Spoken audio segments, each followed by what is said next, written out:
শোকস্তব্ধ হয়ে পড়েছে দেশের ছবি জঙ্গল। ক্যান্সারের সঙ্গে দীর্ঘ লড়াই শেষে না ফেরার দেশে জনপ্রিয় অভিনেত্রী শ্রাবণী। অভিনয়ের প্রতি গভীর ভালোবাসা, স্বাভাবিক অভিব্যক্তি আর সাবলীল অভিনয় শৈলীর মাধ্যমে খুব অল্প সময়ে দর্শকদের হৃদয়ে জায়গা করে নিয়েছিলেন তিনি। টেলিভিশন, নাটকসহ বিভিন্ন প্রজেক্টে তার উপস্থিতি ছিল প্রাণবন্ত, যা তাকে আলাদা করেছিল অন্যদের চেয়ে। কিছুদিন ধরেই ক্যান্সারে আক্রান্ত হয়ে চিকিৎসাধীন ছিলেন শ্রাবণী। পরিবার ও চিকিৎসকদের পক্ষ থেকে সব ধরনের চেষ্টা করা হলেও শেষ পর্যন্ত আর ফেরানো গেল না তাকে।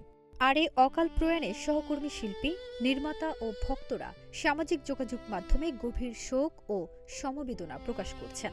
শিল্পাঙ্গনে শ্রাবণীর অবদান, তার অভিনয় ও স্মৃতি দীর্ঘদিন দাগ কেটে গেছে দর্শকের মনে। ফারজানা নিকিতা, নাগরিক প্রতিদিন।